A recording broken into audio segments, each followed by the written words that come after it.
El precio del oro ha superado los $1.800 la onza. Se trata del valor nominal más elevado de toda su historia, junto al que registró durante la anterior crisis económica, en el periodo 2009-2012. Pero antes de que esta revalorización continuada en el precio del metal amarillo desate una nueva fiebre del oro que lleve a algunos inversores a comprar de manera desenfrenada este activo, convendría que fuéramos muy conscientes, convendría que entendiéramos bien las causas profundas que están motivando esta revalorización, para que así también seamos conscientes de las oportunidades y de los riesgos que entraña invertir ahora mismo en oro. Empecemos por lo más básico, por lo más elemental. En toda crisis económica la demanda de dinero se dispara. ¿Por qué en toda crisis económica aumenta la demanda de dinero? Porque el dinero es un activo que nos permite conservar nuestro patrimonio de una forma no arriesgada y líquida. Es decir, el dinero nos permite mantener nuestras opciones abiertas hacia el futuro sin comprometernos en ningún tipo de inversión productiva sobre la cual debamos anticipar flujos de caja futuros que son muy difícilmente anticipables, sobre todo en momentos de incertidumbre generalizada. A diferencia de lo que sucede cuando compramos un inmueble, cuando compramos acciones de una empresa, incluso cuando compramos deuda de una compañía privada, invertir en dinero no nos expone a ningún riesgo de futuro, aunque las empresas quiebren y los accionistas o los acreedores lo pierdan todo, o aunque el precio de la vivienda caiga porque una ciudad se vaya vaciando y por tanto los alquileres también caigan de precio.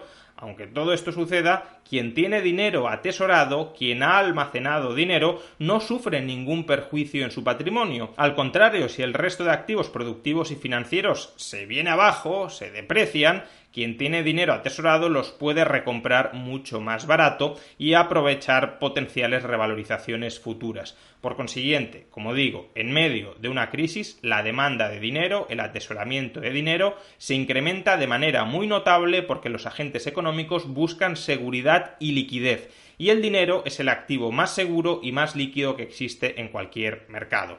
Ahora bien, ¿qué es el dinero en nuestras sociedades actuales? Bueno, el activo monetario, el activo dinerario por excelencia a día de hoy, es un tipo particular de deuda pública. En concreto, el dinero en efectivo que conocemos como dólares, euros, libras o yenes. El dinero en efectivo, a día de hoy, no deja de ser, como he dicho, un pasivo del Estado, una categoría especial de deuda pública. ¿Y por qué la deuda pública suele ofrecer tanta seguridad y tanta liquidez? Pues porque los estados, por desgracia, tienen una potestad que no tienen las empresas privadas. Los estados pueden cobrar impuestos, es decir, pueden arramblar, pueden rapiñar la economía para hacer frente a sus deudas. Si una empresa no comercializa un producto que los consumidores quieran, la empresa termina quebrando. Si un Estado no ofrece servicios que los contribuyentes valoren, les sube los impuestos. Por tanto, los Estados, siempre y cuando gobiernen sobre una economía más o menos productiva, tienen mucha capacidad de extraer recursos para pagar sus deudas con sus acreedores. Por consiguiente, la deuda pública de Estados solventes suele ser un activo que se reputa libre de riesgo y al que, por consiguiente, suelen afluir los flujos de capitales en momentos de incertidumbre. Si los inversores buscan seguridad, comprar deuda pública de estados solventes es un activo típico en el que pueden hallar esa seguridad. Y dentro de todo el abanico de deuda pública, el tipo de deuda pública más líquido, más inmediatamente utilizable que existe, es el dinero en efectivo, el papel moneda, los dólares, los euros, los yenes, las libras. Por eso, cuando hay incertidumbre, los agentes económicos suelen ir en masa a atesorar dinero en efectivo, suelen ir en masa a demandar dólares, a demandar euros, a demandar yenes, a demandar libras. De hecho, lo habitual es que no solo demanden ese dinero en efectivo, sino también cualquier promesa solvente y líquida sobre ese dinero en efectivo. Es decir, si tenemos un sistema bancario que es solvente, los bancos suelen emitir promesas de pago denominadas en dólares, en euros, en libras, que son los famosos depósitos a la vista. Cuando hay una crisis y el sistema bancario es solvente, los agentes económicos también quieren muchos depósitos bancarios denominados en dólares, en libras, en euros o en yenes. ¿Por qué? Porque saben que los bancos, Cuando se lo pidan, les podrán entregar los euros, los dólares, los yenes o las libras que esos agentes puedan necesitar. Por consiguiente, si los agentes económicos confían en la solvencia y en la liquidez del sistema bancario, en momentos de crisis no solo demandarán dinero en efectivo, que suele tener unos costes de almacenamiento, de atesoramiento bastante altos, sino sobre todo promesas de pago convertibles en ese efectivo, por ejemplo, como digo, los depósitos bancarios. Esto desde luego ha sucedido en la crisis actual. El atesoramiento de dinero y la demanda de depósitos bancarios se ha disparado de manera muy notable porque los agentes quieren tener un activo en el que mantenerse líquidos frente a la incertidumbre de futuro en la que estamos inmersos. Como no quieren comprometerse a largo plazo en ningún proceso productivo, en ningún proyecto de inversión, porque muchos de ellos no son capaces de anticipar qué va a suceder con la crisis sanitaria y económica del coronavirus, prefieren mantenerse en modo de espera, y el modo de espera, como digo, es atesorar dinero y en concreto atesorar deuda pública de estados solventes. Ahora bien, en principio, si los agentes económicos están invirtiendo masivamente en dinero en efectivo, en papel moneda y en otros tipos de deuda pública, liquidando deuda privada, liquidando acciones, liquidando inmuebles, es decir, liquidando otros activos, lo que deberíamos observar es que el precio de los activos que están vendiendo se desploma y por tanto se disparan los tipos de interés sobre la deuda privada, se hunde el precio de las acciones y por tanto las compañías tienen mayor dificultad para acometer ampliaciones de capital en el momento actual, se desploma el precio de los inmuebles, etcétera, y al mismo tiempo se revaloriza la deuda pública y el dinero en efectivo. Es decir, tendríamos que estar asistiendo a un movimiento, a una tendencia fuertemente deflacionista. ¿Por qué no estamos presenciando esa fortísima deflación? Pues porque aunque la demanda de dinero en efectivo y de otros tipos de deuda pública se ha disparado, y por eso el tipo de interés de la deuda pública está tan bajo, la oferta de ese dinero en efectivo, que es una oferta manejada por los bancos centrales, también está aumentando. En un próximo vídeo estudiaremos las consecuencias de que los bancos centrales estén incrementando en estos momentos tanto la oferta monetaria para atender la creciente demanda de dinero. Pero de momento lo que tenemos que entender es que no estamos viviendo ni una fuerte deflación por el aumento de la demanda de dinero en efectivo, ni tampoco una fuerte inflación por el aumento de la oferta monetaria, por la sencilla razón de que ambas fuerzas van de la mano. Si hubiese aumentado mucho la demanda de dinero en efectivo sin que hubiese aumentado la oferta, habríamos tenido deflación. Si hubiese aumentado mucho la oferta monetaria sin que previamente hubiese aumentado la demanda, habríamos tenido inflación. Pero como los bancos centrales intentan ajustar el incremento de la oferta monetaria al aumento de la demanda monetaria, lo que tenemos es una especie de estabilidad de precios. Como digo, esto no significa que las políticas monetarias de los bancos centrales no tengan efectos sobre la economía, pero eso lo analizaremos en un vídeo futuro. En el presente vídeo, como digo, estamos estudiando las causas por las cuales el oro se está revalorizando y hemos de regresar a la premisa de partida. En toda crisis económica, la demanda de dinero se incrementa. Y el oro es un tipo muy particular de dinero. El oro ha sido históricamente el dinero de las principales naciones desarrolladas. Solo cuando los estados empezaron a sabotear activamente el funcionamiento del patrón oro, el oro dejó de utilizarse habitualmente como dinero. Eso no significa, sin embargo, que como tal, como activo, deje de tener las características que en su momento lo volvían atractivo para muchísimas personas como reserva de valor a largo plazo. ¿Por qué? Pues no solo porque el oro tenga historia como activo monetario y por tanto si los agentes económicos tienen memoria de que en el pasado el oro se utilizó como dinero y si son conscientes de que hoy muchos otros agentes económicos son conscientes a su vez de que otros van a utilizar el oro como dinero, se puede generar una sinergia, se puede generar una economía de red en la cual los inversores compran oro porque tienen la expectativa verosímil de que otros agentes económicos también lo van a aceptar como dinero, especialmente en circunstancias extraordinarias como la actual. Pero como digo, no solo ese es el motivo por el cual el oro resulta un activo monetario interesante para los inversores. Hay otra propiedad, si cabe todavía más importante, por la cual el oro es demandado en momentos de incertidumbre como reserva de valor y por tanto como dinero. Y es que el oro, a diferencia del dinero en efectivo que solemos utilizar, no es el pasivo de ningún otro agente.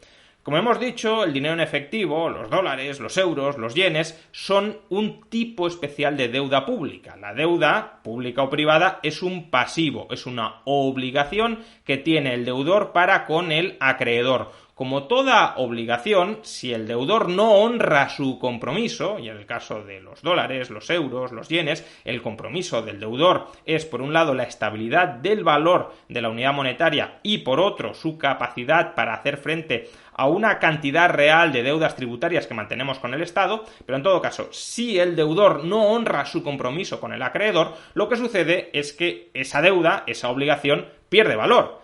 Si una empresa me debe dinero y esa empresa quiebra, ¿cuánto vale esa deuda? ¿Vale cero? ¿O vale el valor liquidativo de los activos netos de la empresa? Pero en principio, si no tiene activos netos, vale cero. ¿Por qué? Porque la deuda tenía valor en la medida en que esperáramos, en que anticipáramos que la empresa iba a pagar esa deuda. Si la empresa no tiene capacidad para pagar la deuda pierde todo su valor. Lo mismo con la deuda pública. Las hiperinflaciones no son más que el fenómeno en el que la deuda pública más líquida que tiene el Estado, el dinero en efectivo, pierde toda su credibilidad y por tanto hay una huida masiva de esa deuda pública líquida, de ese dinero en efectivo. Si hay una huida masiva, la deuda pública líquida pierde todo su valor y por tanto tenemos una hiperinflación. El papel moneda, por consiguiente, es un pasivo del Estado. El oro, en cambio, es un activo monetario que no es el pasivo de nadie más. Aunque un minero de oro quiebre, nos da igual. El oro tiene valor al margen de quien lo haya minado, porque no es una obligación financiera, es un activo real que además tiene propiedades que lo vuelven líquido, que lo vuelven relativamente fácil de aceptar